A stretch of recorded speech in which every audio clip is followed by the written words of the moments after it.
Doctor, ya estoy. Me pone el anfitrión. Gracias, hija.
Hola, buenas noches, ¿me escuchan?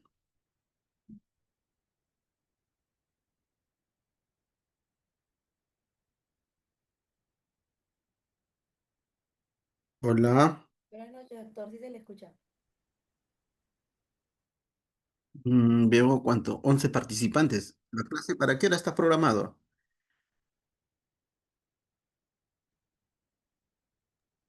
Para las 8, doctor, Hola, pero ya deben unirse. Ahora voy a comentarle a mis compañeros. ¿no era para las 8? Sí, ahora voy a decirles que se. Y para poder empezar, daremos una tolerancia de unos minutos, pues, ¿ya? Ya, Porque, doctor, gracias. porque recuerda que hoy día son dos clases, ¿o no? ¿No? Sí, hoy día son dos clases. El problema va a ser el otro colega, que también hay que respetarlo porque él empieza a las 9, ¿no? Ya, doctor, si no, en 1 o 2 minutitos podemos empezar. Ya, ya. 2 minutos entonces.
Ahora sí, ¿me escuchan claro?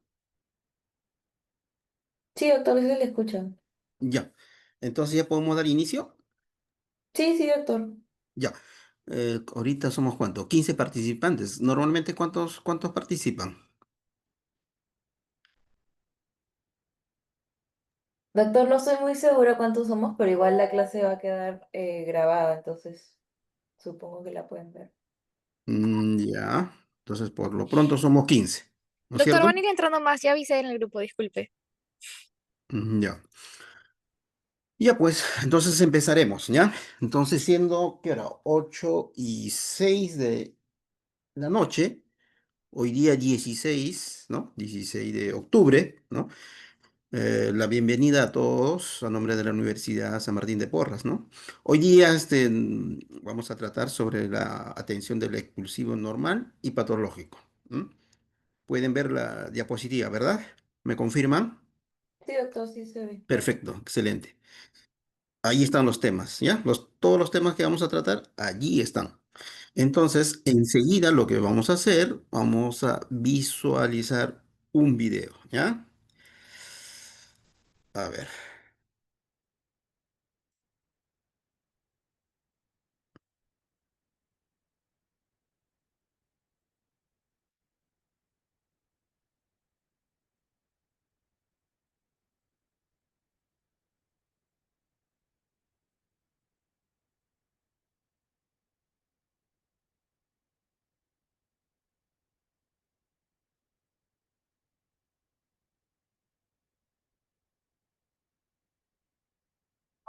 sea, pues no lo notas. Muy bien, muy bien. Sí, sí, estamos viendo la cabecita de tu nena. Muy bien. Bueno, un poquito, ¿no? Venga, sigue empujando. Vale, ahora sí. Venga. Muy bien. Ahora ella. Muy bien, muy bien, muy bien. Antes.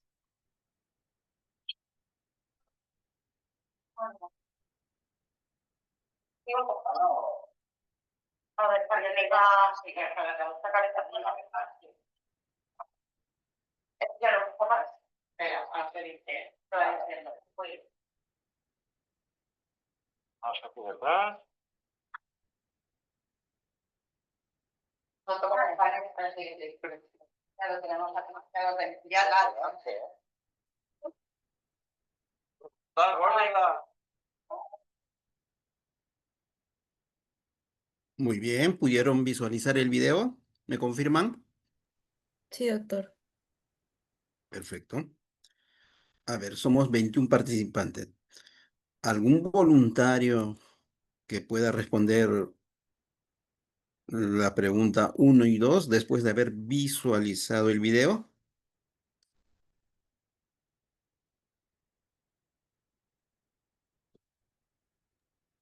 Doctor, suena expulsivo, pero la variedad no estoy muy segura. Ujú. Otro voluntario de repente por allí que pueda ver la variedad de posición. Sí, es el expulsivo, efectivamente. Y la variedad de posición fetal. ¿Alguien se anima?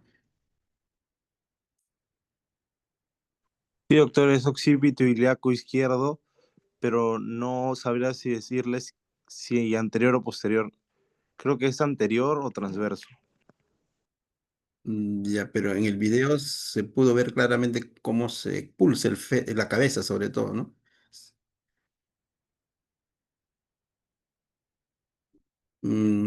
Bueno, ahí se puede ver bien que es anterior, ¿no es cierto? Porque mira hacia abajo, hacia el piso, ¿no es cierto? Pero igual, en el transcurso de la clase lo vamos a ir viendo eso, ¿ya? ¿Pueden ver la siguiente diapositiva? ¿Me confirman? Sí, sí se ve, doctor. Excelente. Ya, entonces, mire, en esta parte vamos a tener que, a veces veo que hay confusión, ¿no? No confundamos lo que es fases con estadios clínicos o periodos. Los estadios o periodos, ¿no? Con fases. Porque veo que siempre hay esa confusión. Entonces, según Casey, Bin y Shinloa, mira, ellos nos hablan que el parto lo dividen en 4 fases. Fase 1, 2, 3 y 4, ¿no?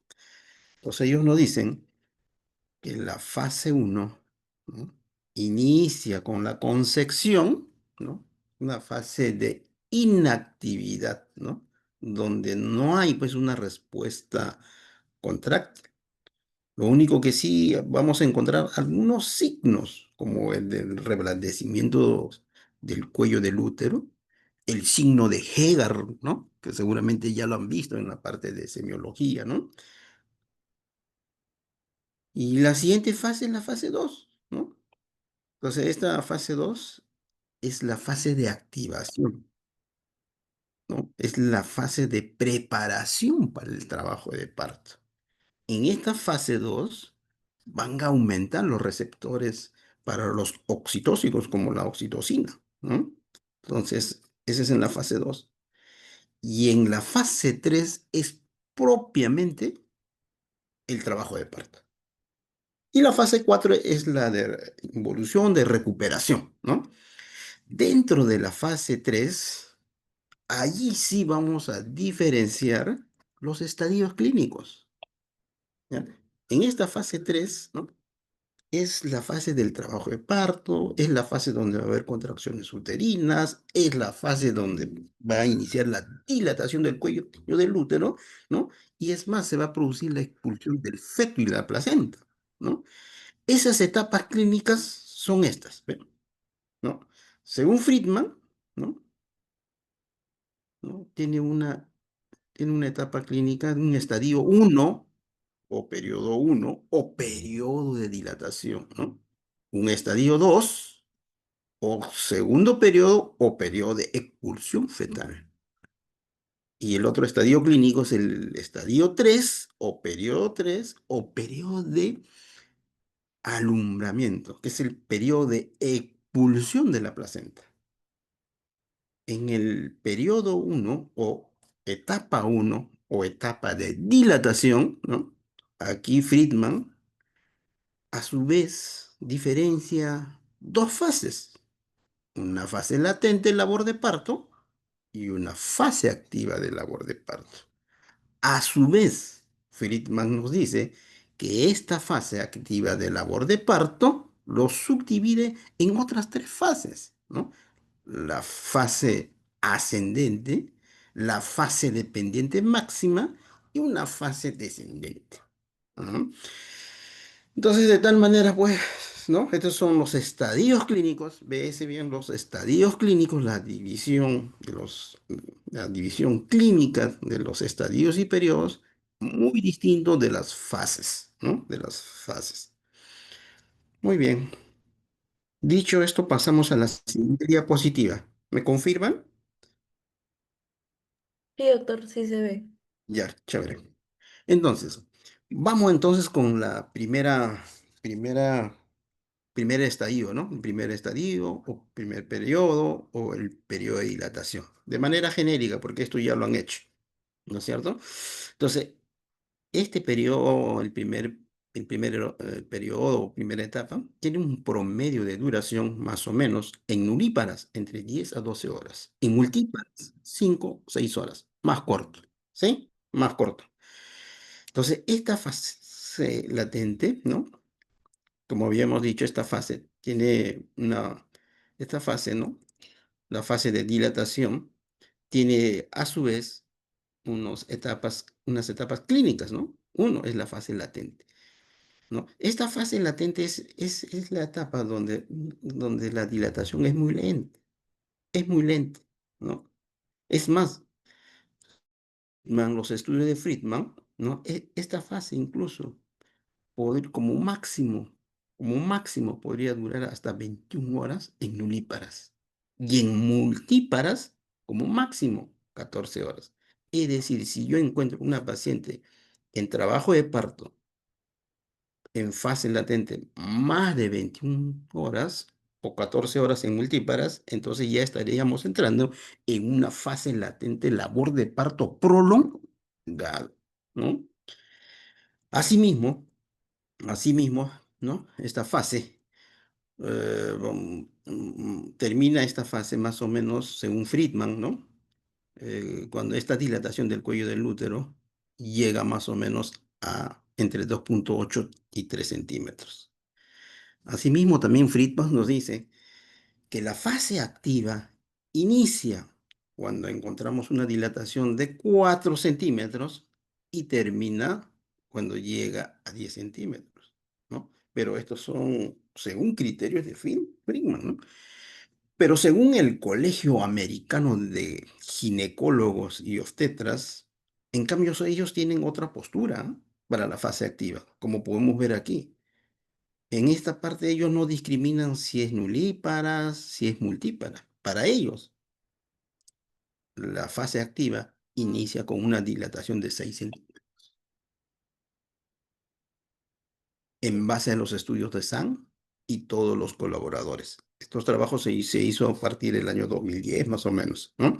De igual manera, mira, de igual manera, la Organización Mundial de la Salud también dice que, que para ellos la fase activa, ¿no? Ya sea en nulíparas o multíparas, esto inicia con una dilatación de 5 centímetros, ¿no? Entonces, incluso nos dan unas velocidades de dilatación medias, por ejemplo, aquí, en nulíparas de 1,2 centímetros por hora, y en multíparas es un poco más rápido, ¿no? 1,5 centímetros por hora.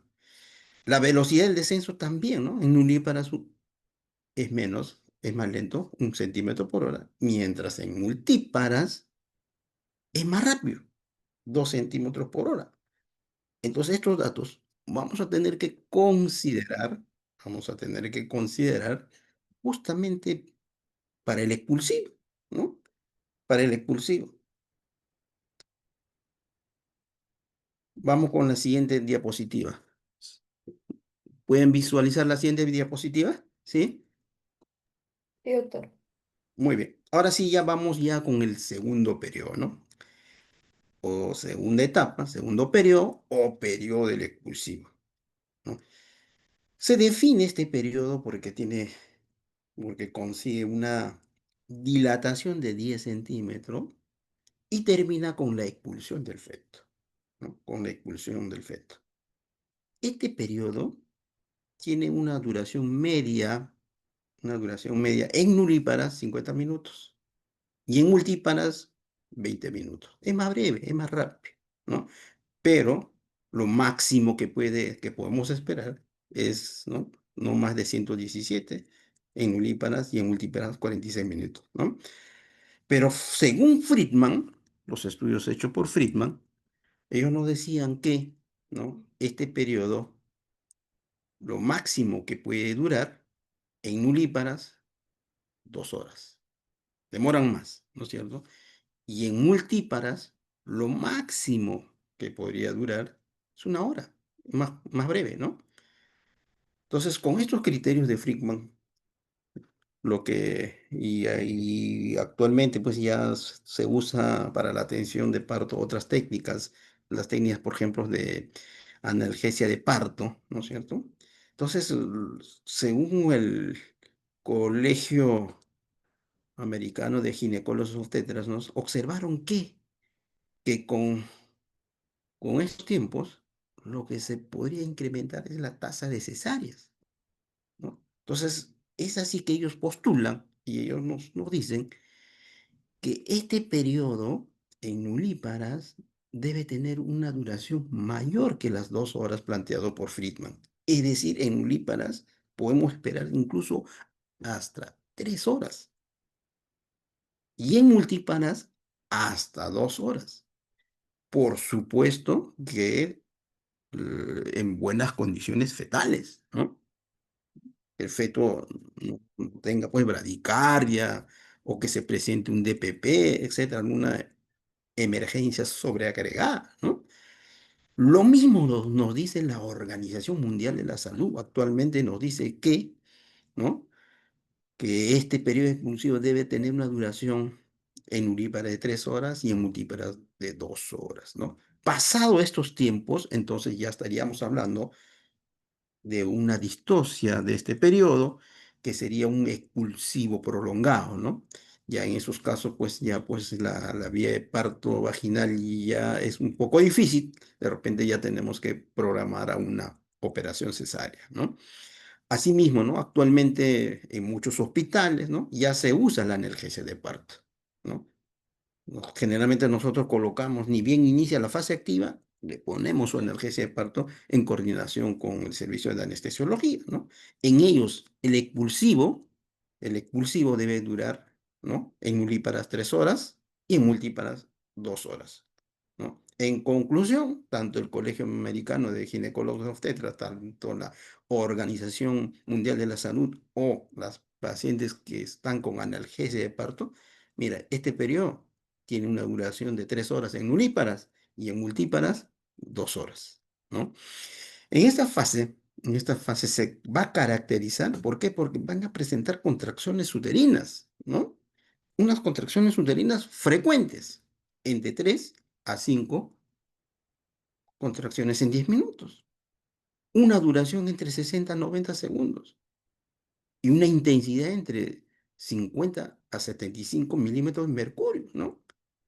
Entonces, con estas contracciones, lo que la parturienta va a sentir es la necesidad de pujar, ¿no? Va a tener unas ganas de pujar.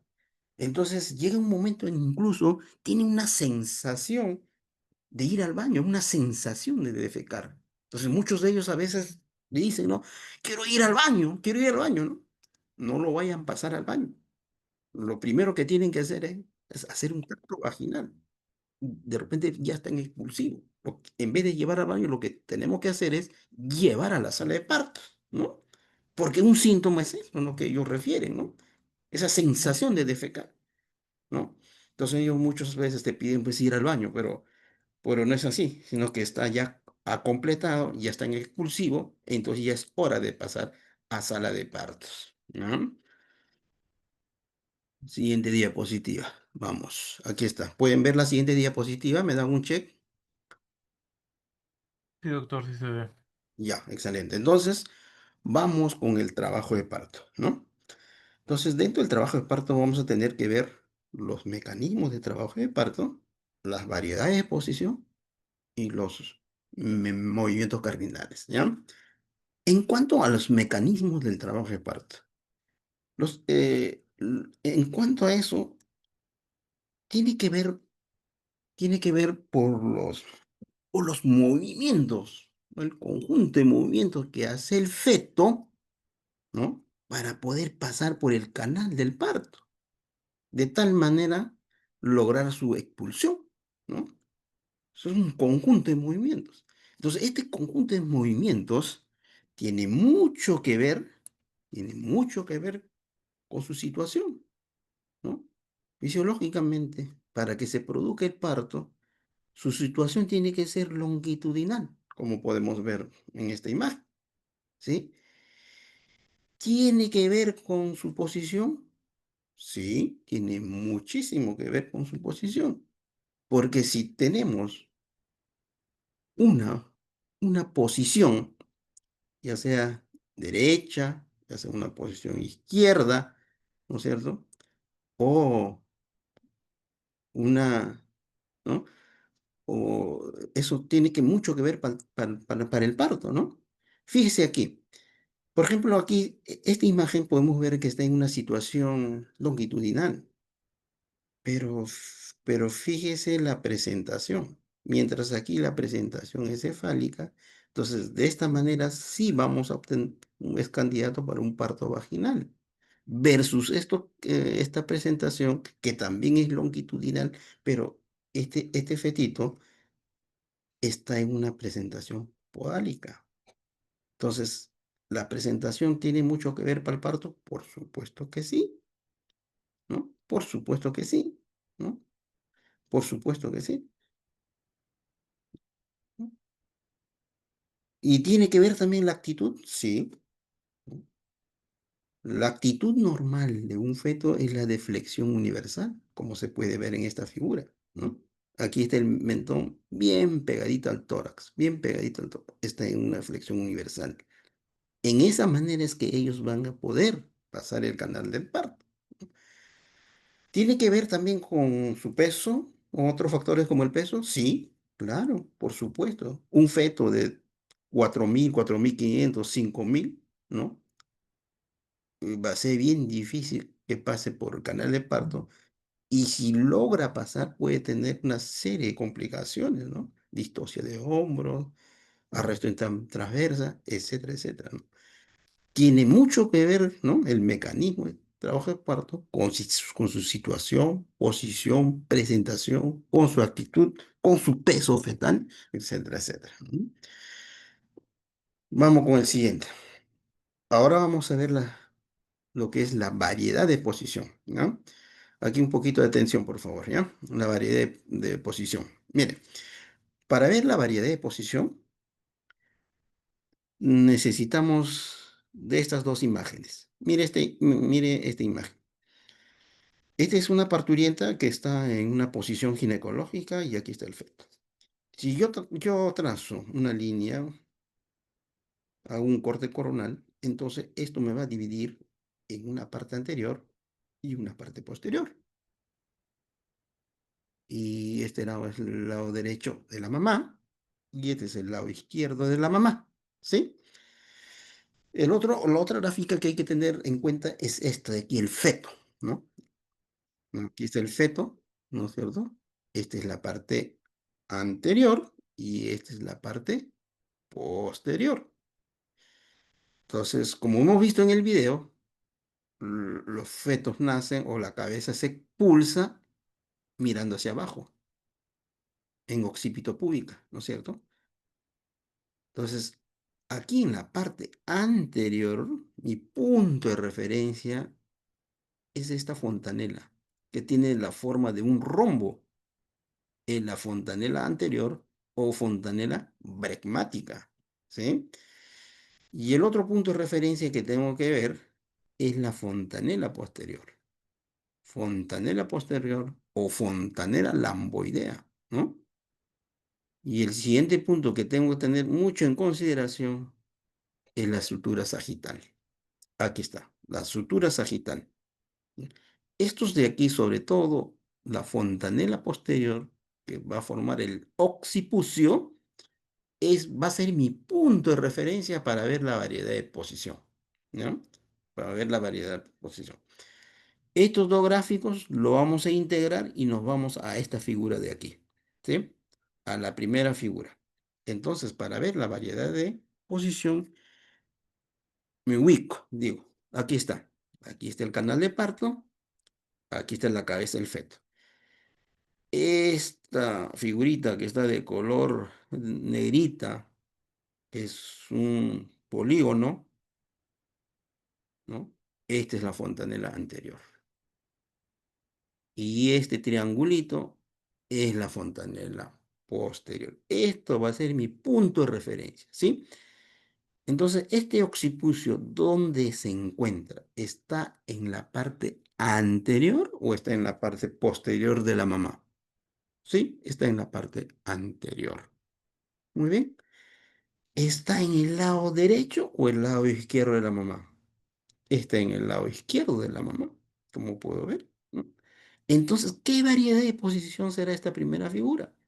Será una occipito en relación al hueso ilíaco, occipito ilíaca, ¿no? Izquierda anterior, ¿no?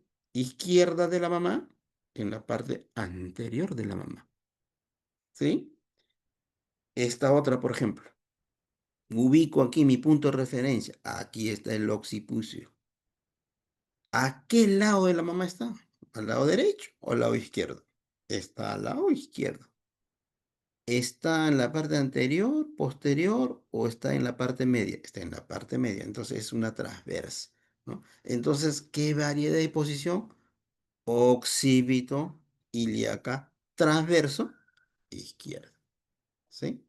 De esa manera nosotros vamos a determinar la variedad de posición y esto lo vamos a determinar a través de un tacto vaginal, a través de un tacto vaginal, ¿sí?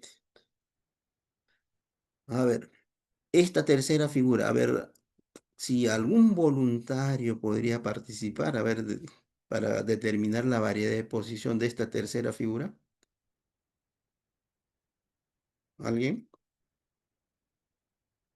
Nos podemos equivocar, no hay problema, porque estamos en un proceso de aprendizaje, ¿no?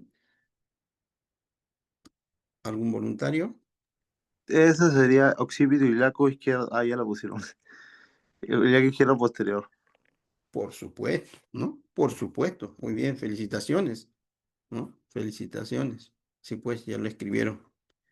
Jiménez, Andrea Curito. Ya, muy bien. Sí, pues, ubico el occipucio, ¿no? Está en la parte posterior y está en la parte izquierda de la mamá. Occipito ilíaca, izquierda posterior, ¿sí? Igual aquí, en el que sigue, ¿no? Aquí está. Ubico la fontanela anterior, mi punto de referencia, el occipucio, está en la parte posterior. La parte posterior es la región sacra. ¿Qué variedad de presentación? Es una occipito sacra o occipito posterior, ¿no? Occipito posterior, ¿sí? Occipito posterior. En esta otra variedad, ubico el occipucio que está aquí, ¿no? ¿Y en qué lado de la mamá está? En el lado derecho. ¿Es anterior o posterior? Anterior. ¿Qué variedad será? Occipito ilíaca derecha, anterior. Esta otra Aquí está el occipucio. ¿Para qué lado estará? Para el lado derecho de la mamá. Entonces será una occipito ilíaca transversa derecha. Esta otra, el occipucio, está hacia la parte posterior y derecha de la mamá. Entonces la variedad de posición, occipito ilíaca derecha posterior. Y esta última figura, aquí está el occipucio y aquí está la fontanela bregmática. Esta es la parte anterior, esta es la parte posterior, ¿no? Del feto, digamos, ¿no? Pero esta es la parte anterior de la mamá, ¿no? Aquí está el occipucio, está en la parte anterior. Entonces, esta es una occipito púbica. De esta manera es que nacen los bebés. Fíjese, mirando hacia abajo, mirando hacia el piso, ¿sí? Entonces, esto de aquí es sumamente importante, sumamente importante. ¿Por qué? Porque si viene una paciente en trabajo de parto, ¿no? Viene una paciente en trabajo de parto, yo lo examino y encuentro, por ejemplo, esta variedad, la primera figura, ¿no? Está en occipito ilíaca izquierda anterior. Mira, para que se produzca la expulsión del feto, tiene que esto rotar hacia la parte anterior, ¿no? Hacia la parte anterior, ¿no? De tal manera que la cabeza tiene que salir en occipito púbica, mirando hacia abajo. Entonces, ¿qué tanto tiene que girar? Es un pequeño ángulo de menos de 45 grados.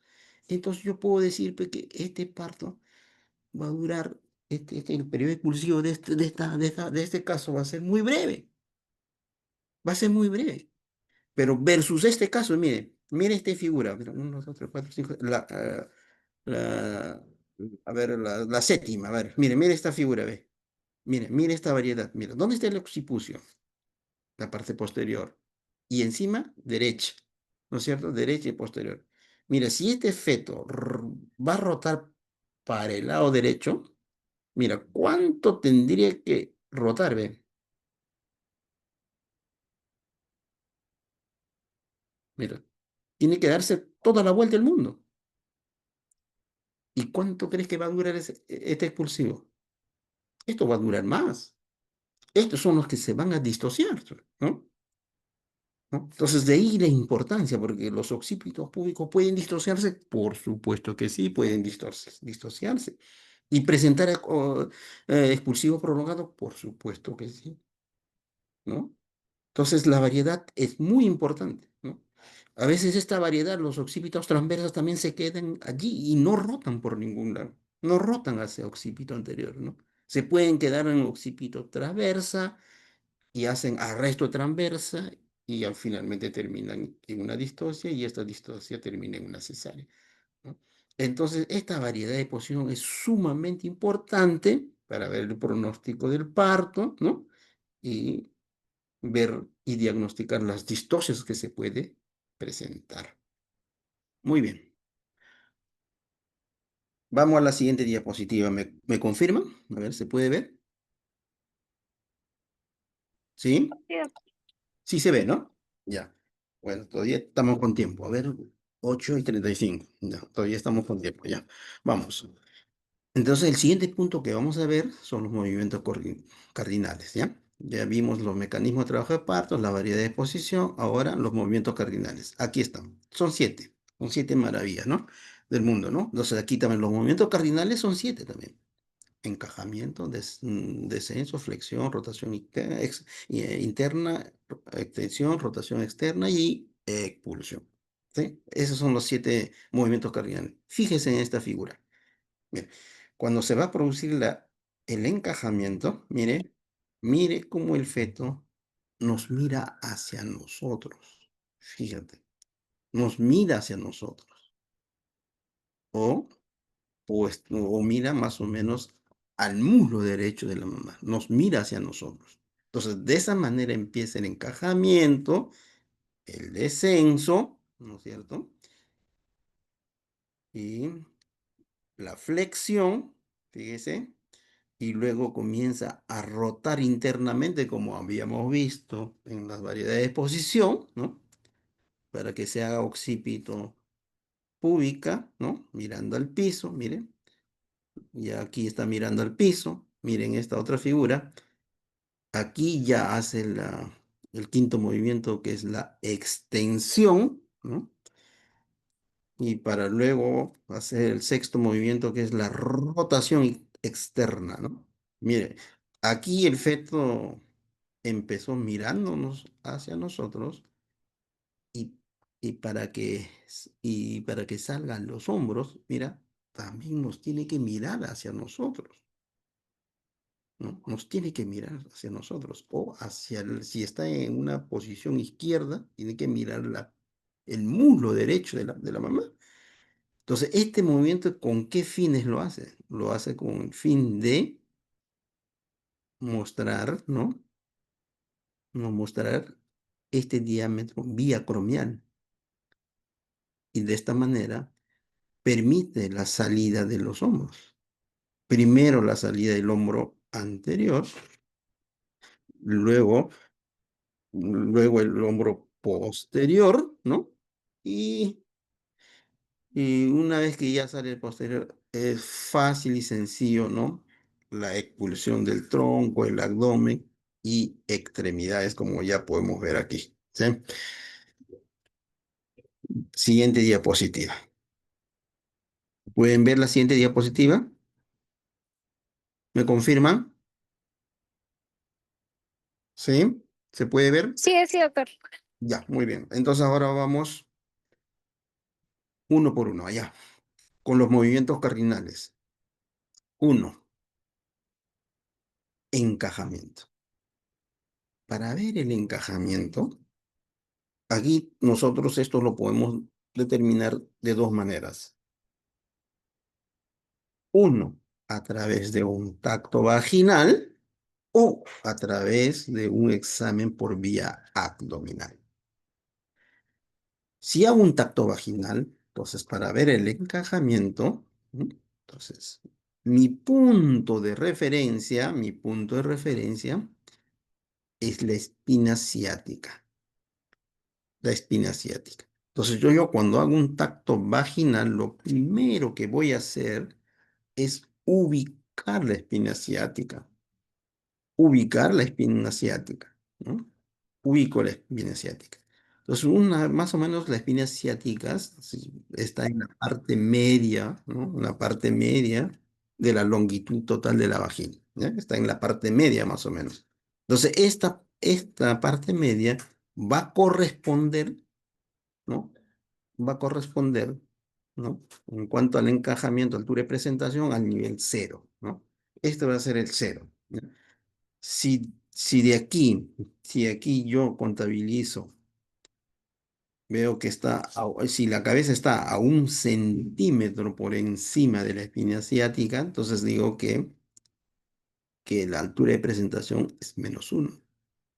Si encuentro que la cabeza está a 2 centímetros, entonces digo que está a -2 centímetros. Si está a 3 centímetros, -3, -4 y -5 sucesivamente. En tanto que si la cabeza ya pasó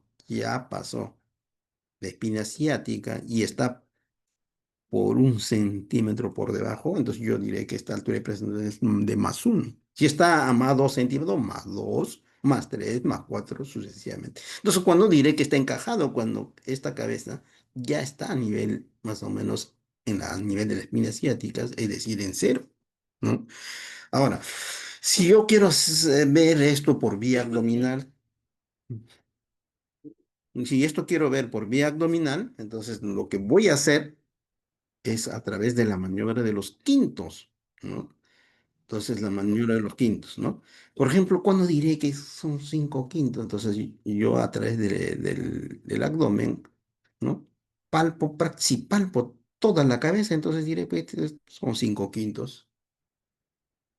Si palpo la mayor parte de la cabeza, 4 quintos, ¿no? Si palpo la tercera parte de la cabeza, 3 quintos, ¿no? Si palpo una pequeña parte de la cabeza, 2 quintos.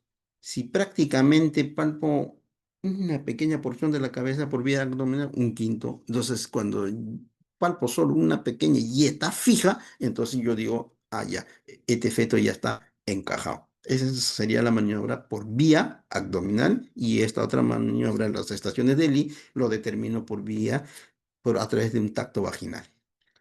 Siguiente diapositiva. A ver, ¿me confirman? Sí, ¿pueden ver la siguiente? ¿Sí? ¿Se puede ver la siguiente diapositiva? Sí, Sí, doctor. doctor, sí se ve. Ya, vamos entonces con el segundo movimiento cardinal, ¿no? Primero fue el, ¿ya? Ahora vamos con el descenso. Primero fue encajamiento, ahora el descenso, ya. Entonces, en eso de aquí vamos a tener que tener unos puntos de referencia, ¿ya? Mira, en la parte posterior, miren, fíjese, aquí está el promontorio. En la parte anterior, el pubis. Y en la parte fetal lo que tenemos que tener bastante en consideración es la sutura sagital. Aquí está la sutura sagital. Entonces, si esta sutura sagital está equidistante entre el promontorio y el pubis, entonces yo digo que este trabajo de parto está en un proceso de sinclitismo, ¿sí? Sinclitismo, ¿no? Entonces, ¿cuándo es un asinclitismo anterior? Mire, entonces esto lo voy a determinar a través de un tacto vaginal. Se hace el tacto vaginal y si yo encuentro el parietal anterior, entonces es un asinclitismo anterior. Y además, palpo que la sutura sagital se desplace hacia la parte posterior, hacia el lado de promontorio y palpo el parietal anterior, entonces digo que este es un asinclitismo anterior, ¿no? Asinclitismo anterior. No confundamos el desplazamiento de la sutura sagital hacia la parte anterior. Es al revés. La relación es inversamente proporcional. Fíjese que la sutura sagital se desplaza hacia la parte posterior en asinclitismo anterior, ¿no? Se va hacia la parte posterior, la sutura sagital. Lo que palpo es el parietal anterior. Entonces, este es un asinclitismo anterior. Asinclitismo posterior es al revés, ¿no? Igual. Esto lo determino a través de un tacto vaginal. Fíjese, mire la sutura sagital, cómo se ha desplazado hacia la parte anterior, hacia la región del pubis, ¿eh? Se ha desplazado. Entonces, cuando yo hago el tacto vaginal, lo que voy a palpar es el parietal posterior. En esas condiciones estamos frente a un caso de asinclitismo posterior. ¿Mm? Y fíjese que su relación es inversa, ¿no? Su relación es inversa, ¿ya? En esa parte de tener en consideración, ¿no? Esta forma de descenso del feto, ¿ya? Se dice que el trabajo de parto se da en una combinación entre sinclitismo y asinclitismo, ¿no? De esa manera va a ir descendiendo a través del canal del parto, ¿ya? Vamos con la siguiente diapositiva. Todavía nos queda tiempo, ya. Con la parte de flexión. A ver, con la parte de flexión. Mire, aquí estamos, ya. El tercer movimiento cardinal, la flexión. Fíjese fisiológicamente, aquí está el feto en una situación longitudinal, presentación cefálica, y observe el mentón pegadito al pecho, pegadito al tórax. Esta es la deflexión universal. Esto tiene una razón de estar así en esta posición de flexión universal. ¿Por qué? Porque de esta manera presenta su menor diámetro al canal del parto. Y ese diámetro, ¿cuánto mide? ¿Cuánto mide? 9,5 centímetros. Es el suboccipito bregmático. Suboccipito bregmático. Ese es el menor diámetro para poder pasar el canal del parto. Este es lo fisiológico. Pero, ¿qué va a pasar si este feto comienza a deflexionarse? Mire, fíjese el ángulo entre el mentón y el tórax. Mire, aquí, por ejemplo, en esta figura. Mire, cómo se ha deflexionado, ¿no? El mentón se ha separado del tórax. Entonces, a esta condición se le dice deflexión de primer grado. Deflexión de primer grado. Entonces, en esta condición de deflexión de primer grado, ¿Cuál es el diámetro que se presenta al canal del parto? Es este diámetro occipito frontal. Occipito frontal. ¿Y cuánto mide este diámetro occipito frontal? 12 centímetros. 12 centímetros. Es más que 9,5. De flexión de primer grado, donde ofrece el diámetro occipito frontal 12 centímetros. Al tacto vaginal yo puedo palpar la frente. ¿Sí? Fíjese otra vez el mentón, mira cómo esto se ha deflexionado aún más, ¿no? Este ángulo ha aumentado más. A esta deflexión se le denomina deflexión de segundo grado. En esta deflexión de segundo grado, ¿no? Aquí el diámetro que ofrece al canal de parto es el mayor diámetro. Es decir, este diámetro mide ¿cuánto? 13,5. ¿Cómo se denomina este diámetro? El diámetro vértico mental o occipito mentoniano. ¿Cuánto mide? 13,5. Entonces, esto sí, esta deflexión de segundo grado, esta sí se nos va a llevarnos a una distosia de trabajo de parto. Estas pacientes sí son candidatas para terminar un parto por cesárea, ¿no? Entonces, aquí seguimos observando, mira, esta deflexión es aún mayor, ¿no? Podemos ver que esta deflexión es aún mayor, ¿no? Esta es la deflexión de tercer grado, ¿no? ¿No? Aquí, ¿qué diámetro se ofrece al canal del parto?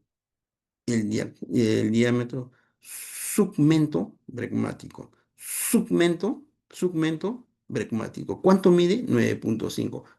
¿Es lo mismo que el diámetro occipito bregmático? Sí, pues, mide 9,5, ¿no? 9,5. Entonces, esta es el típico, la presentación de cara. Sí, pues, cuando hago un tacto vaginal, lo que voy a encontrar, voy a palpar es el mentón. Entonces, ¿podría dar un parto vaginal?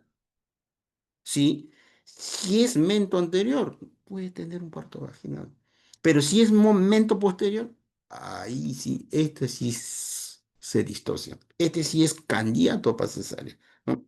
Entonces no olvidemos que la flexión es muy importante, sobre todo la flexión universal, ¿no? Donde pues se presenta el menor diámetro del canal de parto para que pueda tener un parto autóxico. Y cuando se altera, cuando esto pues comienza a deflexionarse de primer grado, segundo o de tercer grado. Primer grado, a través del tacto, voy a palpar la frente, en este caso voy a palpar la nariz, en este caso voy a palpar el mentón.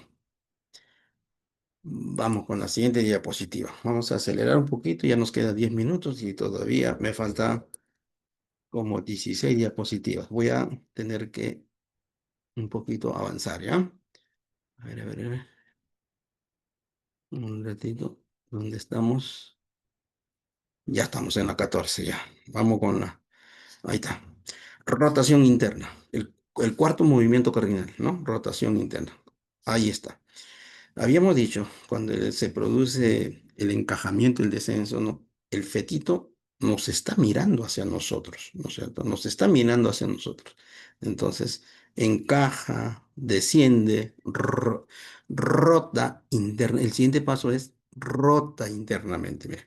Aquí está el occipucio, nuestro punto de referencia, ¿no? Está en la parte izquierda, en la parte anterior. Entonces, para que pueda expulsarse la cabeza, este occipucio, este feto tiene que rotar, ¿no? Tiene que rotar internamente, ¿no? Hacerse anterior, más o menos aquí, menos de 45 grados, ¿no? Igual aquí en esta otra figura, ¿no?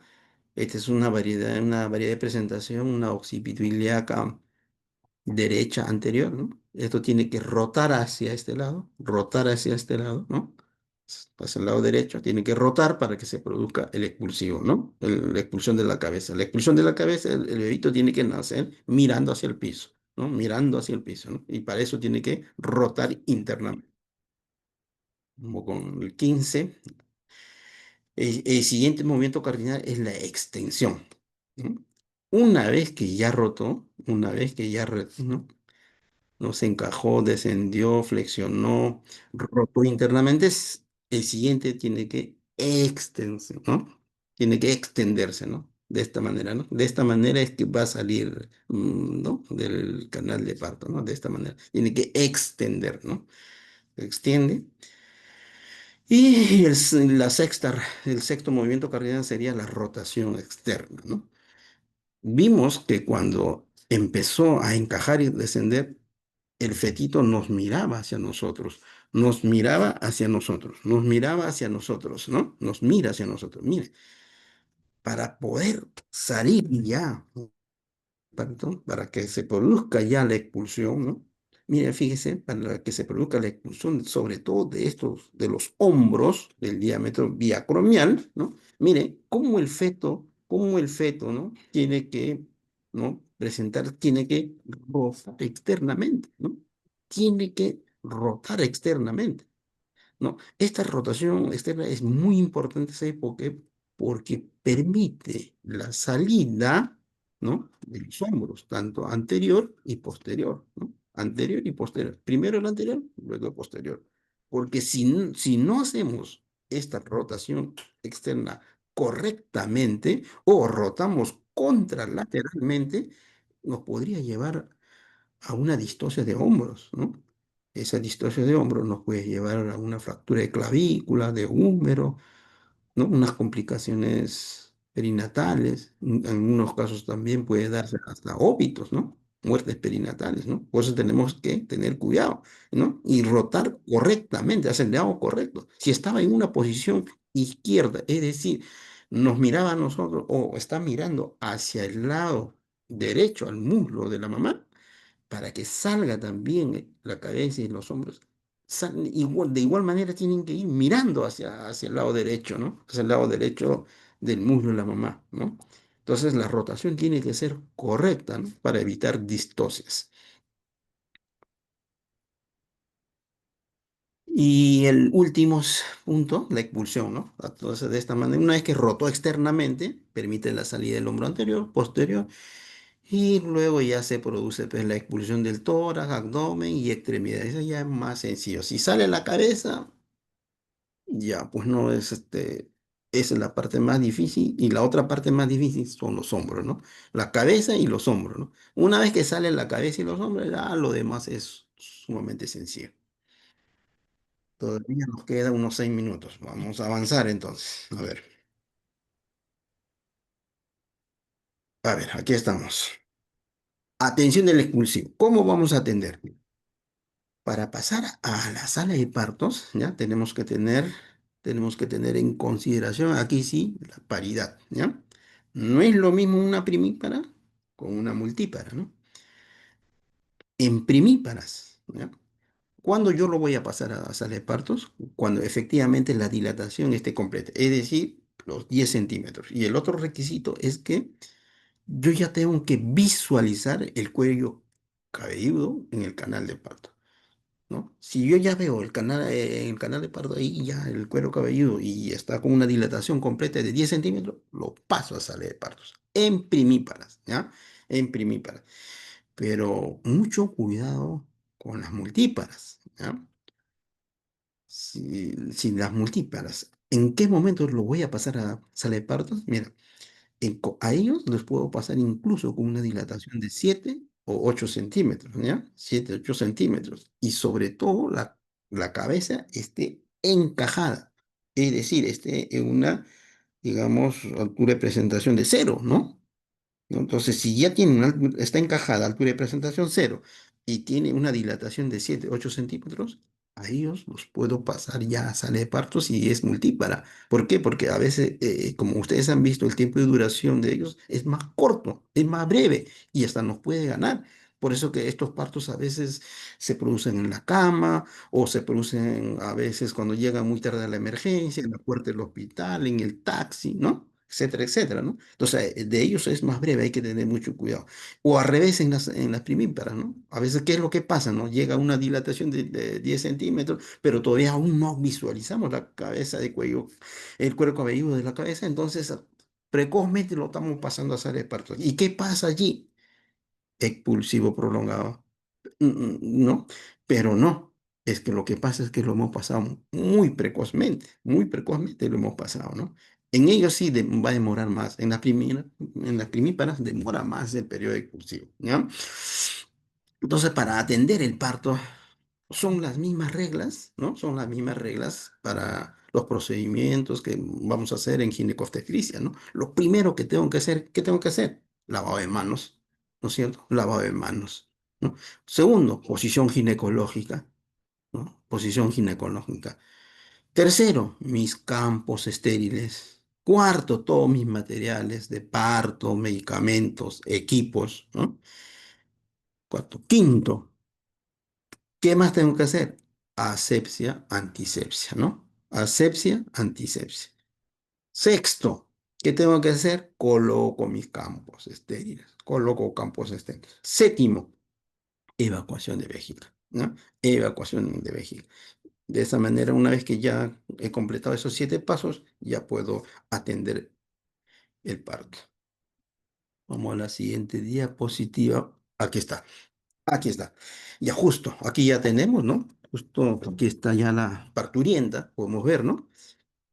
Ya está en una dilatación 10 centímetros. Podemos ver aquí la cabeza del feto, ¿no? Como ya se avisora, se hace visible a través de la vulva, ¿sí? Ya se hace visible. Muy bien. Siguiente, ¿ves? Ahí está. Aquí se puede ver muy bien, ¿no? El cuero cabelludo. Aquí está el operador con su mano derecha. Mira, y a través de una gasita cómo protege el periné para prevención de desgarros, ¿no? Siguiente. Aquí está. Ahora sí, mira cómo se adelgaza el periné. Cómo se adelgaza. Entonces, en estas condiciones ya prácticamente aquí ya está coronando ya. Ya está coronando, ¿no? Ya está coronando. Aquí ya se puede visualizar, ¿no? La cabeza del feto. Y el operador allí protegiendo siempre el periné con una gasita, ¿no? Entonces aquí el operador ha decidido, ¿no? Hacer una episiotomía, pero para ello tiene que primero infiltrar con silocaína, ¿no? Entonces, para ello, ¿qué hace? Tiene que proteger al feto, ¿no es cierto? A la cabeza del feto. Para eso, ¿qué hace? Introduce los 2 dedos, ¿no? ¿No? Y entre la cabeza y el periné se infiltra, pues, ¿no? La silocaína, ¿no? Hay que proteger al bebé para evitar traumas obstétricos, ¿no? O un pinchazo por la aguja, ¿no? Ahora, en cuanto a la episiotomía, tiene sus indicaciones. No hacemos episiotomía a todos. La episiotomía tiene que ser individualizado, no es de rutina. En algunos casos sí lo tenemos que hacer sí o sí, por ejemplo, en prematuros, pacientes que están en sufrimiento fetal, ¿no? ¿No? Si voy a hacer alguna instrumentación, force de salida, tengo que hacer episiotomía, ¿no? Si el feto es macrosómico, también, ¿no? Si el periné es fibroso, es primípara, puedo hacer episiotomía, pero no en todos, ¿no? No en todos los casos, ¿no? Aquí ya se hizo la infiltración, ¿no? El operador sigue protegiendo el perineo a través de una gasa con su mano derecha. Aquí el operador ha decidido ya hacer la episiotomía y está el corte, ¿no? Siempre protegiendo, ¿no? Entre la cabeza y el periné están los 2 dedos del operador, ¿no? El índice y el medio, ¿no? Protegiendo al feto, ¿no? Aquí se hace el corte. Se puede hacer un corte lateral o mediana.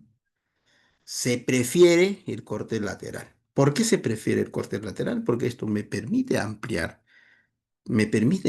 ¿no? Si tengo dificultades en la atención del parto, ¿no? Me permite ampliar, pero el corte medial no me va a permitir ampliar. ¿Por qué? Porque aquí en la parte posterior está el lado, ¿no? Ya no me es más, si se produjera un desgarro sobreagregado, podría tener un desgarro de segundo, tercero, hasta de cuarto grado, ¿no? Hasta de cuarto grado. Es por eso que se prefiere la lateral, ¿no? De episiotomía lateral. Derecha en este caso porque el operador es derecho. Puede ser izquierdo también si el operador es zurdo, ¿no? No hay problema, ¿no? Aquí está, mira, en todo momento el operador, mira cómo protege con su mano derecha el periné y con su mano izquierda dirige la salida de la cabeza. Que la salida de la cabeza no sea tan brusco, ¿no? Porque puede generar desgarros, ¿no es cierto? ¿Ve? Como podemos ver aquí, dirige la salida de la cabeza, ¿no? Dirige una salida controlada y aquí está protegiendo el periné. Y aquí está, sí, ahí está, ¿no? Protegiendo el periné, controla la salida de la cabeza. Aquí ya prácticamente ya se expulsó la cabeza. Se expulsó la cabeza. Aquí. La misma cabeza comienza a hacer la rotación externa. ¿Ve? Ligeramente ha rotado. ¿Ve? Aquí el feto está mirando ligeramente hacia el muslo derecho de la mamá. Hacia el muslo derecho de la mamá. Y aquí sí completó pues, la rotación externa, ¿no? Aquí sí ya prácticamente está mirando hacia el lado derecho del muslo de la mamá, ¿no? Ha hecho su rotación externa. Entonces, este movimiento es muy importante porque va a permitir la salida de los hombros, ¿no? Primero sale el hombro anterior y luego el hombro posterior y seguidamente se va a producir la expulsión del tórax, abdomen y extremidades, ¿no? Y extremidades. De tal manera obtenemos un recién nacido sano, vigoroso, ¿no? Entonces aquí nosotros lo que tenemos que hacer inmediatamente es la atención del recién nacido, ¿no? Lo primero que tenemos que hacer es evitar la hipotermia, ¿no? Y para ello, ¿qué hago? Secado, ¿no? Uso abrigos precalentados, estériles, ¿no es cierto? ¿No? Aspiro secreciones, ¿no? Primero de la boca, luego de la nariz, ¿no? Enseguida, ¿qué hago? Pinzamiento del cordón, ¿no es cierto? Pinzamiento del cordón. En este caso se opta mejor por pinzamiento, el pinzamiento del cordón debe ser tardío, ¿no? Mínimo 1 minuto, no más de 3 minutos, ¿no? Idealmente 2 minutos. Claro, habrá casos donde yo voy a pinzar precozmente, ¿no? Rápidamente, ¿no? Pinzamiento precoz, por ejemplo, si la mamá tiene una infección VIH, ¿no? O el feto estuvo en sufrimiento fetal, un líquido meconial espeso, ¿no? En esas situaciones tendré que hacer un pinzamiento precoz, o la mamá está deteriorada, está con DPP, con placenta previa, ¿no? Entonces, en esos casos pinzaré rápidamente, ¿no es cierto? Y lo otro es el contacto piel a piel, ¿no? A través de la técnica del apego precoz, ¿no es cierto? De tal manera que puedo ya iniciar la lactancia materna también precoz, ¿no? Y posteriormente ya, pues, ¿no? Le podemos administrar vitaminas antihemorrágicas para prevención de hemorragia intraventricular e intracerebrales, ¿no? A través de la vitamina antihemorrágica, ¿no? Asimismo ya podemos usar, pues, ¿no? Prevención para prevención de infección ocular, como el nitrato de plata, gentamicina y otros en gotas, ¿no? Y el otro punto, ya la parte final, porque nos hemos excedido en 5 minutos, es la adecuación cultural del parto, ¿no? Recordemos que nuestro Perú es un país pluricultural. Tenemos costa, sierra, selva, ¿no es cierto? Entonces nosotros cuando vamos a atender el parto, tenemos que hacer respetando sus usos y costumbres. Esa atención se llama atención con enfoque intercultural, ¿no es cierto? Pero eso no quiere decir pues, que yo voy a atender el parto pues en cualquier sitio donde no haya garantías, ¿no? Donde un sitio inseguro, ¿no? Eh, Al aire libre, digamos, porque a la paciente se le ocurre tener un parto allí. No, no, no, no, no. Respetando, ¿no? Ciertas normas, ¿no? Respetando un ambiente adecuado, cálido, limpio, seguro, donde tenga todos los materiales de parto, medicamentos, ¿no? Etcétera, etcétera, ¿no? ¿No? Y también allí, pues, hay algunos pacientes que dicen, no, yo un parto en posición vertical, muy bien, ¿sí? Como vemos aquí en esta figura, ¿no? Aquí, ¿no? Este es un parto con adecuación cultural, en posición vertical, ¿no? Y quisiera que me acompañe. Sí, está bien. Los familiares aquí, como ven, debe ser su mamá. Mira cómo le está ayudando. Ese es el parto con acompañamiento. Sí, es válido. Puede acompañarlo. En mi hospital ya estamos aperturando parto con acompañamiento. Claro que como tenemos cantidad de pacientes, solo estamos, digamos, considerando a aquellos pacientes que cumplen ciertos requisitos. Uno, que hayan venido, hayan acudido a todos sus controles prenatales, que, que, digamos, hayan cumplido con todos los requisitos que el hospital pide, ¿no? Entonces ya hemos aperturado partos con acompañamiento, ¿no? Entonces, esta es luego la bibliografía que se ha revisado y más o menos esa es la presentación de hoy día. Si habría alguna pregunta, me la hacen llegar, algún comentario o agregar, ¿no?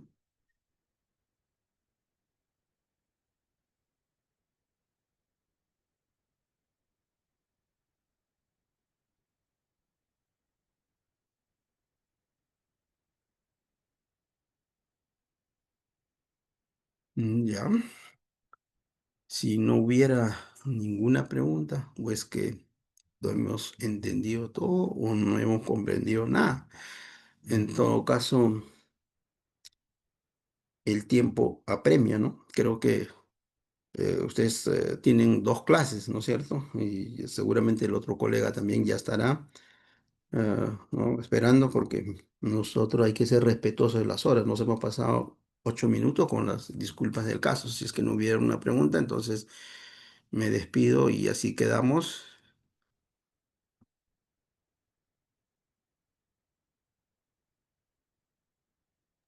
Sí, doctor, todo claro. Muchas gracias. Ya, gracias. Será hasta otra oportunidad.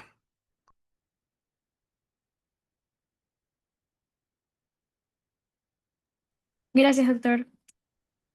Chicos, por favor, no se vayan todavía, queda otra clase. Ya, gracias, gracias.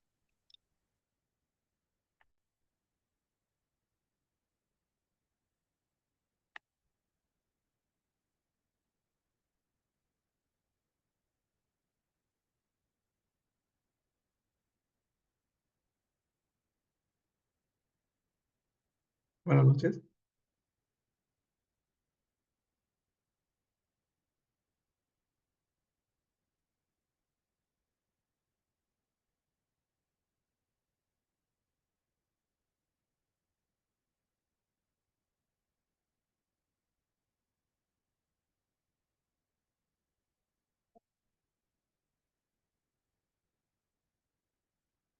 Buenas noches, ¿me escuchan?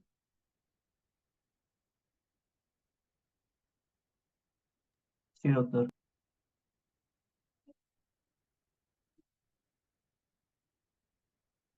¿Pueden ver la pantalla? Sí, doctor.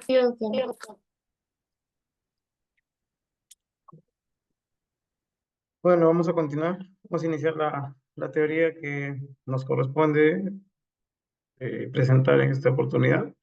Vamos a hablar del tercer periodo de trabajo de parto. Estamos escuchando la presentación del colega acerca de lo que es el segundo periodo de trabajo de parto.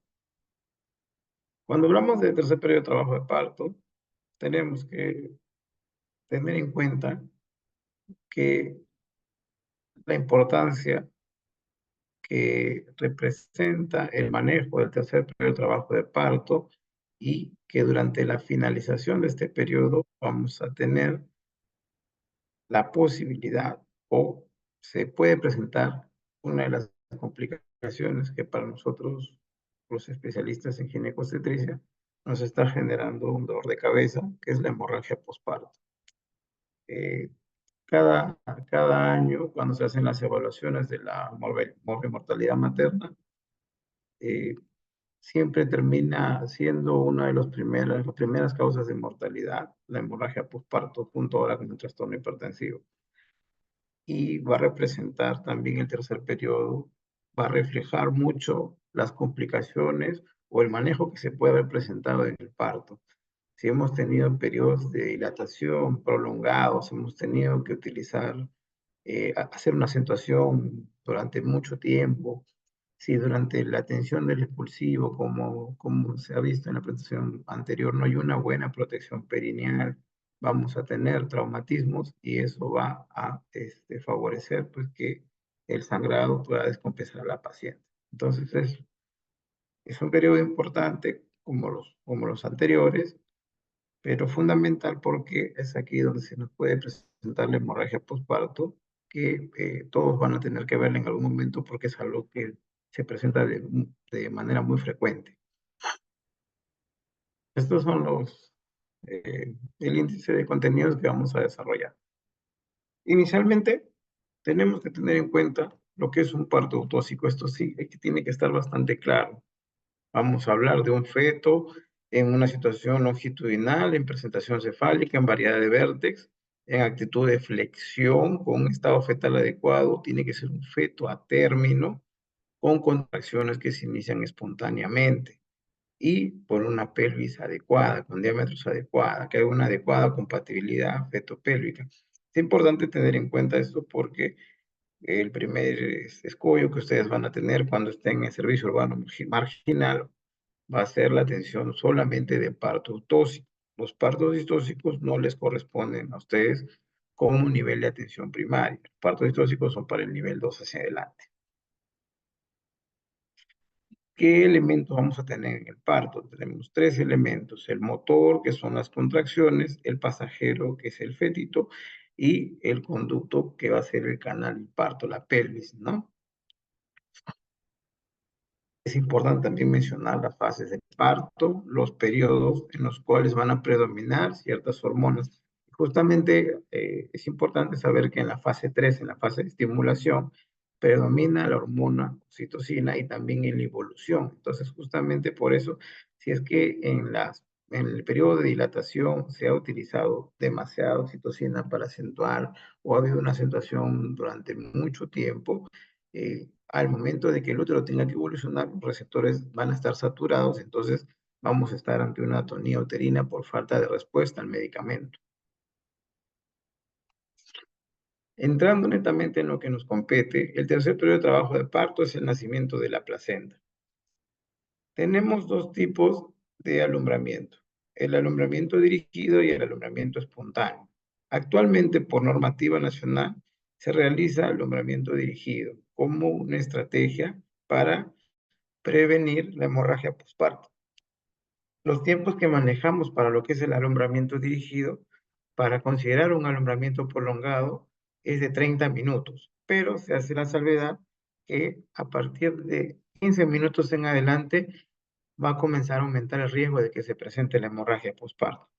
Entonces, hay una relación directamente proporcional entre la demora en el nacimiento de la placenta y el riesgo de que aparezca hemorragia postparto. Por eso justamente la estrategia de alumbramiento dirigido o manejo activo del tercer periodo de trabajo de parto nos favorece el nacimiento de la placenta lo más pronto posible.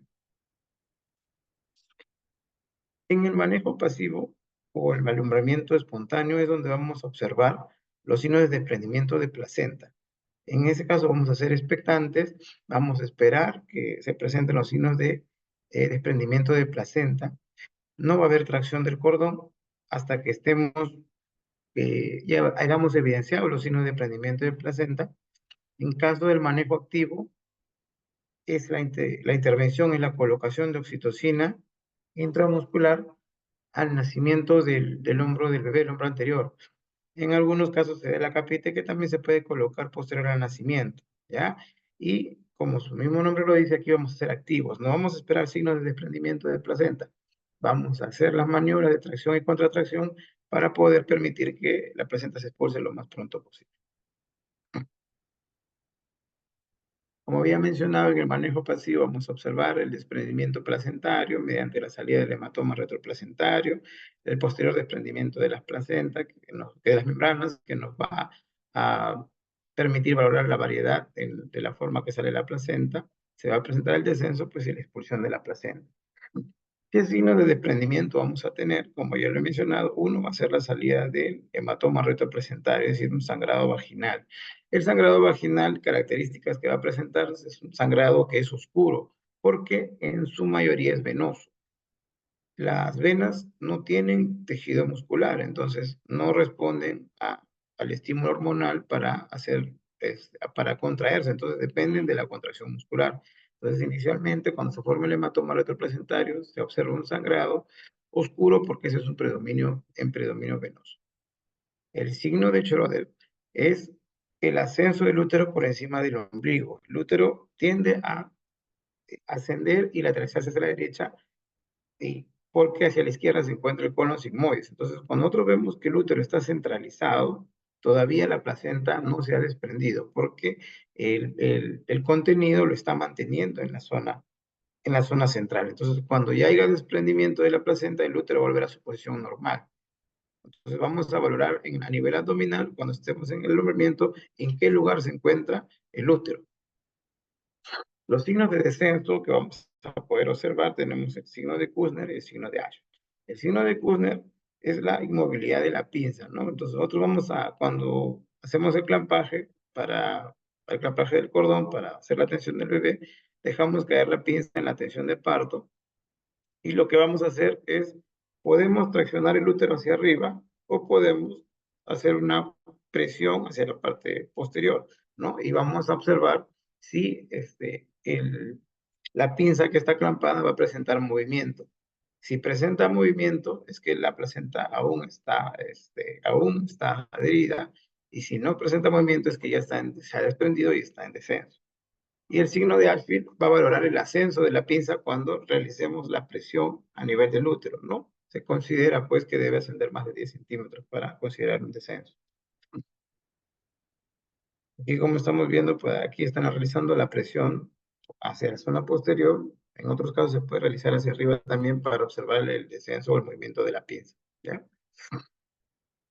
Otra cosa que puede suceder en la expulsión de la placenta es que por la infusión de oxitocina continua que se presenta en el goteo, el segmento y el cervix pueden presentar un cierre precoz, y en ese caso las membranas pueden quedar atrapadas. Entonces, en ese caso, cuando las membranas queden atrapadas, vamos a hacer una maniobra, que es la maniobra de Dublin, es decir, recibimos la placenta y comenzamos a hacer un giro en sentido horario para que las membranas se puedan desprender de manera completa.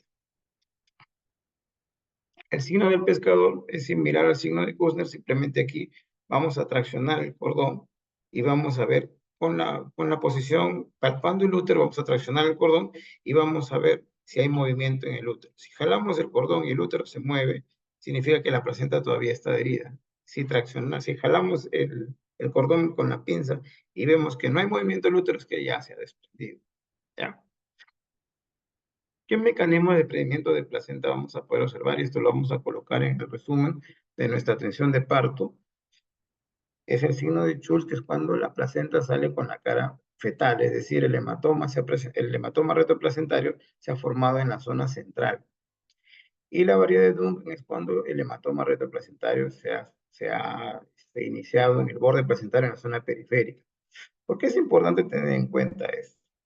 La forma de cómo sale la placenta, si es que posteriormente presenta a la paciente un sangrado y tenemos una cápite de la que la placenta salió en Duncan, vamos a poder tener en cuenta de que es muy probable de que haya una retención de restos placentarios, haya una retención parcial de membranas, porque en la salida de la cara materna va a permitir que las membranas queden atrapadas. Y muchas veces cuando se cierra precozmente el segmento o el cervix, hay un atrapamiento, ¿no? Entonces, podemos sospechar, si es que la paciente presenta sangrado y vemos que las membranas están incompletas, se hace una variedad de Duncan, pues que había una retención parcial de placenta. La otra forma de alumbramiento, que en realidad es la que se realiza a nivel nacional en todos los hospitales, es el alumbramiento dirigido, el cual se va a realizar con la inoculación de intramuscular de oxitocina. Ya, esta es una estrategia, la primera estrategia que hay para contrarrestar la hemorragia postparto. Entonces, en este caso, vamos a tener que, una vez que nazca el hombro anterior o nazca el feto o el bebito, vamos a proceder a hacer el manejo activo. No vamos a esperar signos de desprendimiento de placenta. Colocamos la oxitocina, palpamos la contracción uterina y con la mano no dominante vamos a sostener el útero en el abdomen, y con la mano dominante, con la pinza, vamos a hacer la tracción constante para permitir que se expulse la placenta.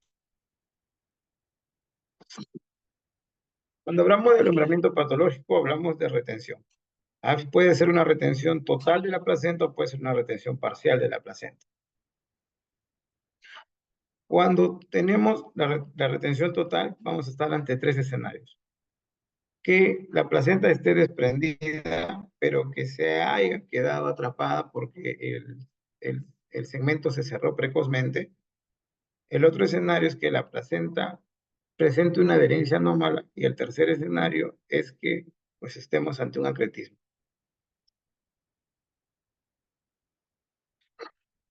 Cuando hablamos de una placenta que se ha desprendido, pero que ha quedado atrapada porque el cervix se ha cerrado precozmente, hablamos de una placenta encarcerada. Cuando una placenta se encuentra adherida, es una adherencia anómala, es decir, las contracciones que presenta el útero para la expulsión de la placenta no van a poder desprender la placenta. Y en el caso de la placenta con espectro de placenta acreta, no se produce la expulsión porque hay una adherencia anómala. La placenta se ha infiltrado al tejido muscular. ¿Qué manejo vamos a tener en el caso de que tengamos una retención total? Primero, es importante determinar los factores de riesgo. Determinar si la paciente ha tenido cesáreas previas, determinar si la paciente ha sido sometida a procedimientos evacuatorios tipo legrado, tipo AMEU, porque esos procedimientos muchas veces son los factores de riesgo para que presente acretismo placentario. Entonces, si tenemos que diagnosticamos que es una placenta que está desprendida mediante la tracción del cordón, vemos los signos de desprendimiento de placenta y valoramos que el cervix está cerrado, lo que vamos a hacer es suspender la infusión de los oxitóxicos, en algunos casos colocar tocolíticos o hidratar a la paciente y realizar la extracción manual. Cuando tenemos igualmente una placenta con adherencia anómala, igualmente vamos a suspender los oxitóxicos, podemos infundir tocolíticos y procedemos a extracción manual. Pero si sospechamos por factores de riesgo que es un acretismo placentario, pues lamentablemente el manejo es netamente quirúrgico.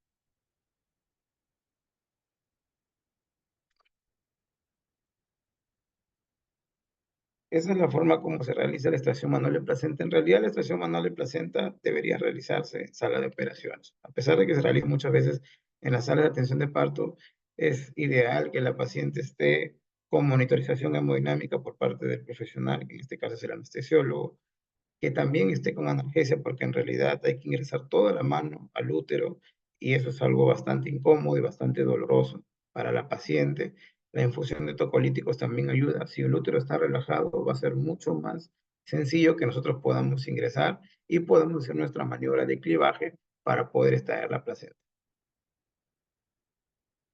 Otro punto que es importante de realizar en sala de operaciones es que, de todas maneras, si ya tenemos una retención total de placenta, los tiempos de expulsión obviamente van a estar dilatados. Entonces, eso, como ya lo he mencionado al inicio, es un factor de riesgo para la hemorragia postparto.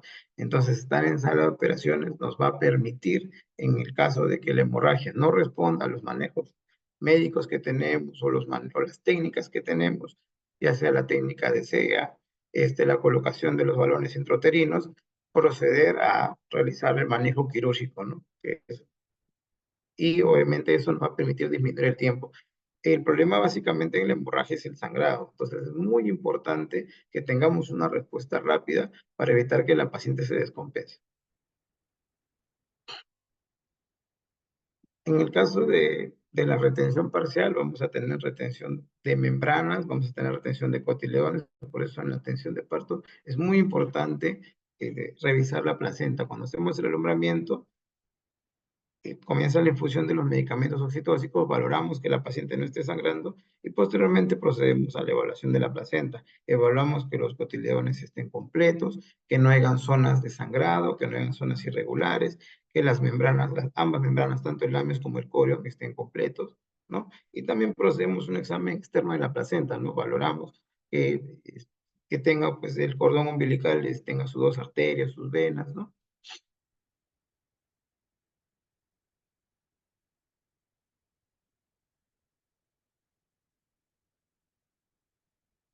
Pues lo que había mencionado, el examen de la placenta, que es muy importante.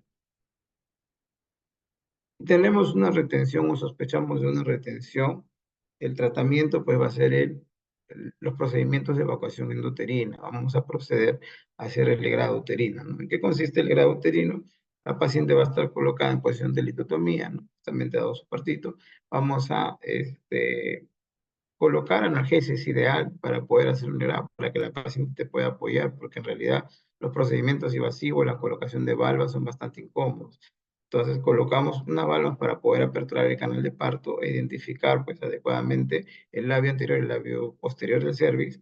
Procedemos al pinzamiento del labio anterior y con una cureta procedemos a hacer de forma horaria la extracción de restos, el raspado, ¿no? Y el momento en el que vamos a detenernos es cuando escuchemos pues el grito uterino, es decir, ese raspado que va a presentar la legra al tener contacto con la capa del endometrio basal.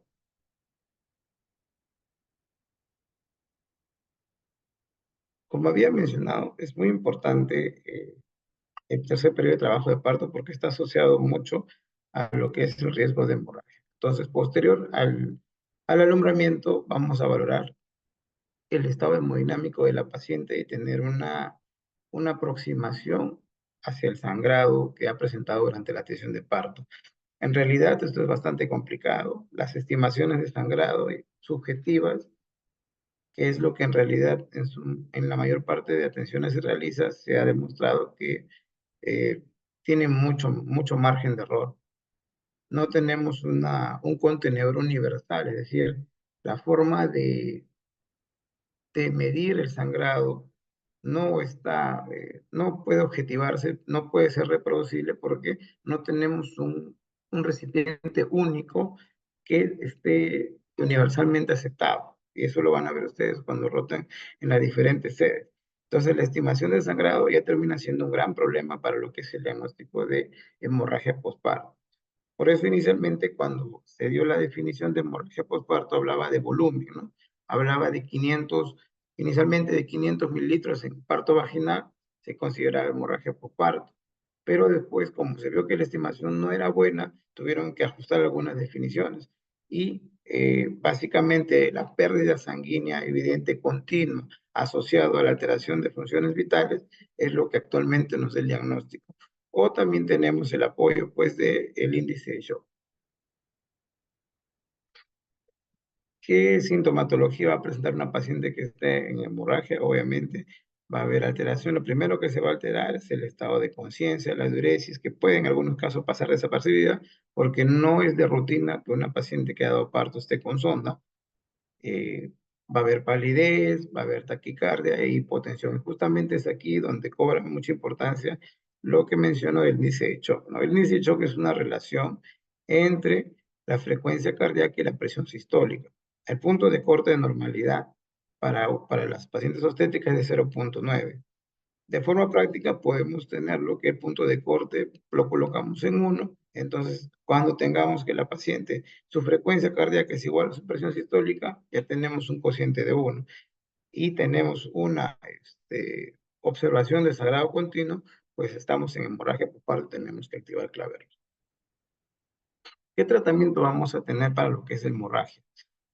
Lo más importante en un manejo de hemorragia postparto es pedir ayuda. Es complicado, en realidad no se debe hacer, no se puede manejar una hemorragia postparto solo. Hay que pedir ayuda, necesitamos que los otros profesionales que nos están apoyando, cada uno sepa qué es lo que debe hacer. Lo importante aquí es la respuesta rápida, porque lo que va a llevar a la paciente a un desenlace desfavorable es el tiempo de demora en respuesta, porque mientras más sangre va a ser cada vez más complicado poder recuperar a esa paciente. Entonces tenemos que va a haber personal que va a estar atento tomando las funciones vitales, vamos a tener personal que nos va a apoyar en la canalización de las vías y el operador, el que ha atendido el parto, es el que va a tener que indicar el manejo inicial, que básicamente por una cuestión estadística apunta a colocar los medicamentos uterotónicos y con esto vamos a disminuir aproximadamente 85% de las causas que pueden generar la hemorragia. Entonces, los medicamentos que vamos a tener, inicialmente vamos a tener la oxitocina. En hemorragia postparto se nos permite hasta colocar 4 ampollas en 1 litro. Vamos a pasar un goteo de entre 40 y 60 gotas. Y la ergometrina nos va a permitir pues colocar una ampolla y posteriormente, si no tenemos respuesta después de 20 minutos, podemos colocar otra y después tenerla en horario cada 6 horas. ¿Ya? El inconveniente es que todos los medicamentos tienen pues un tiempo de acción. Entonces, las primeras estrategias que se van a realizar cuando se active una hemorragia postparto, en primer lugar, va a ser la compresión bimanual del útero y la compresión aórtica. Eso nos va a permitir disminuir el sangrado de manera inmediata sin esperar que haya ningún tiempo de acción y darle tiempo a que los medicamentos comiencen a tener efecto.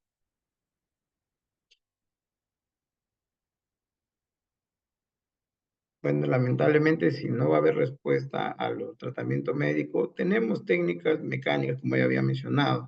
La técnica de CEAS, que es el clampaje de las arterias uterinas por vía vaginal con las pinzas Fester, y también tenemos la colocación del balón de Bacre, ¿ya? Pero si no hay respuesta, pues lo que vamos a tener que hacer es pasar a sala de operaciones y pasar a los procedimientos de desarterialización uterina, o en el caso de que ya no haya respuesta, el manejo radical, que es la histerectomía. Si bien el alumbramiento dirigido tiene como objetivo disminuir el tiempo del alumbramiento con el objetivo de, a su vez, disminuir la incidencia de hemorragia postparto, tiene un riesgo que es la inversión uterina. ¿Por qué? Porque si no hacemos adecuadamente las maniobras o no identificamos adecuadamente los factores de riesgo y traccionamos la placenta de forma descontrolada, sin un buen sostén uterino a nivel abdominal, o que la placenta tenga una adherencia anómala, nos va a llevar a que el útero se invierta. Esto es una emergencia. ¿Por qué? Porque si el útero se invierte y se contrae invertido, cada vez, dependiendo del grado, va a ser complicado volver llevarlo a su lugar. Entonces se va a presentar un sangrado que no vamos a poder controlar. Y si no lo podemos regresar a su posición normal, lamentablemente también el manejo va a ser la histerectomía, ¿ya? ¿Qué factores predisponentes tenemos? Ya lo he mencionado. La implantación de la placenta en el fondo, la atonía uterina, es decir, si el útero no está contraído, es un útero que no tiene tono y no hacemos una buena tracción y contracción, vamos a tener mucho riesgo de invertirlo. Y que se realicen las maniobras precipitadas. Y otros factores, que la placenta esté adherida. Es decir, al traccionar la placenta, obviamente también vamos a traccionar el útero y se nos va a invertir. Por eso es importante enfocar adecuadamente a la paciente con los factores de riesgo y para tomar las medidas del caso. Clínica vamos a tener, pues obviamente vamos a observar el cuerpo del útero saliendo por la vagina como si estuviesen haciendo. No vamos a palpar el útero a nivel abdominal, vamos a tener que la paciente se va a quejar de dolor, obviamente. Y bueno, en este caso lo que vamos a intentar para poder solucionar es retornar el útero a su posición normal. Entonces, el útero, si se invierte, lo que tenemos que hacer en primer lugar es suspender también los oxitócitos. Tenemos que dejar que el útero nuevamente se vuelva atónico. ¿Para qué? Para poder retornarlo a su posición normal. Y una vez que esté en su posición normal, en ese momento volvemos a colocar los úteros tónicos para que esté contraído. En realidad, un útero que está contraído no se debería invertir. Los úteros que pasan inversión son cuando son úteros que no tienen una contracción adecuada y en la cual pues realizamos maniobras precipitadas.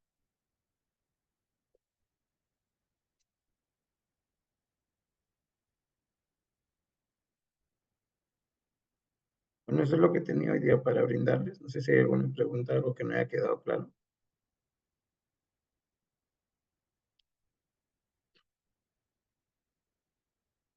Doctor, disculpe, ¿podría explicar la última parte acerca de la no contracción del útero, por favor? ¿Cómo?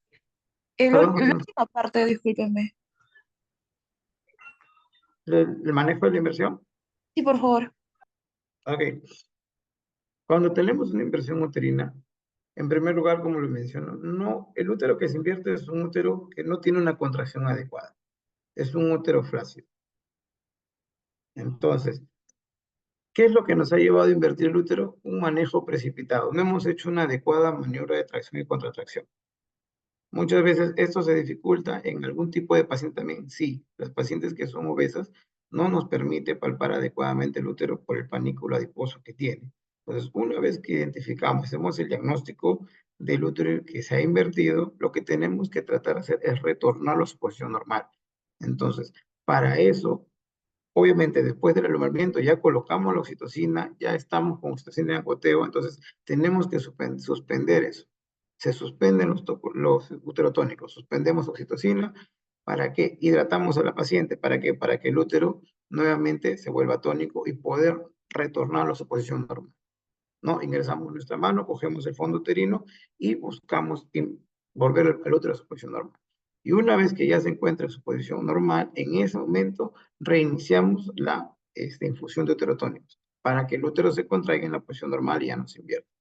En algunos casos es posible, en algunos casos, a pesar de que se realicen las maniobras, el útero tiende a invertirse nuevamente. En esos casos, cuando ya no hay respuesta al manejo inicial, lo que queda es subir a sala de operaciones y hacer una histerectomía. ¿Sí quedó claro? Sí, doctor, gracias. Listo. ¿Alguna otra pregunta?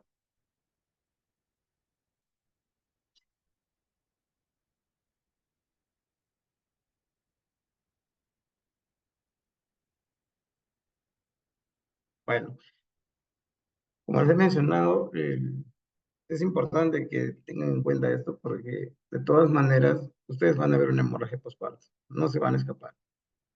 Es algo tan frecuente. El trastorno hipertensivo y la hemorragia postparto son las patologías más frecuentes a nivel de obstetricia. Y cuando ustedes vayan a hacer un servicio urbano marginal, van a hacer controles de gestantes.